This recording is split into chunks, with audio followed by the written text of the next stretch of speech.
উচ্চগতির ক্ষেপণাস্ত্র ব্যবহার করে ভারতের অভ্যন্তরে এবং জম্মু কাশ্মীরে একাধিক লক্ষ্যবস্তুতে হামলা চালিয়েছে পাকিস্তান।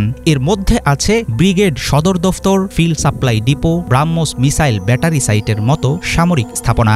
আক্রান্ত হয়েছে উধমপুর, পাঠানকোট ও সুরতগড় বিমান ঘাঁটি। পাকিস্তান সেনাবাহিনীর এমন দাবির সত্যতা নিশ্চিত করা যায়নি, তবে নিজেদের সীমিত ক্ষয়ক্ষতির কথা স্বীকার করেছে ভারত। সীমান্তে সেনা সংখ্যা বাড়ানো ও তাদের সামনের দিকে পাঠাচ্ছে পাকিস্তান, এমন অভিযোগও করেছে নয়াদিল্লি। পাক ভারতের পাল্টাপাল্টি অভিযানে গত ৩ দশকের মধ্যে সবচেয়ে ভয়াবহ রূপ নিয়েছে সংঘাতের মাত্রা। এমন পরিস্থিতিতে সামনে আসলো যুদ্ধবিরতিতে দুই দেশের সম্মতির সম্ভাবনা। তবে সম্ভাব্য মধ্যস্থতা শেষ পর্যন্ত ভেস্তে গেলে কি ঘটবে এই অঞ্চলের ভাগ্যে?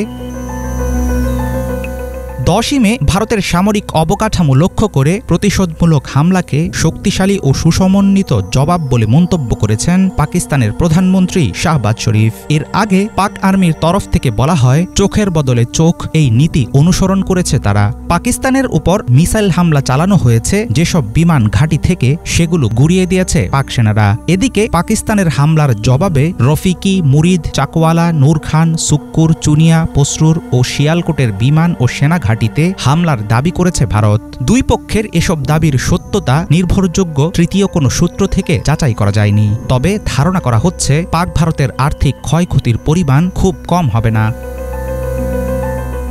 সীমান্তে ভারী অস্ত্রের গর্জন, ড্রোন হামলা, ক্ষেপণাস্ত্র নিক্ষেপ, পাল্টাপাল্টি অভিযোগ আর প্রোপাগান্ডায় ভর করে অঘোষিত যুদ্ধ লড়ছে পাকিস্তান ও ভারত।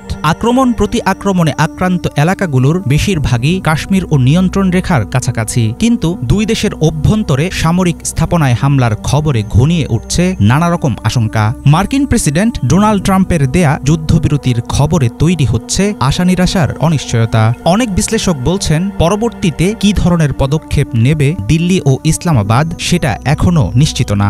সংঘাতের পুরো সময়ে বৈরী দেশ দুটো দাবি করে আসছে বেসামরিক স্থাপনা হামলার লক্ষ্যবস্তু হয়নি। 1998 সালে একাধিক পারমাণবিক পরীক্ষার পর নিজেকে পরমাণু শক্তিধর রাষ্ট্র হিসাবে ঘোষণা দেয় ভারত।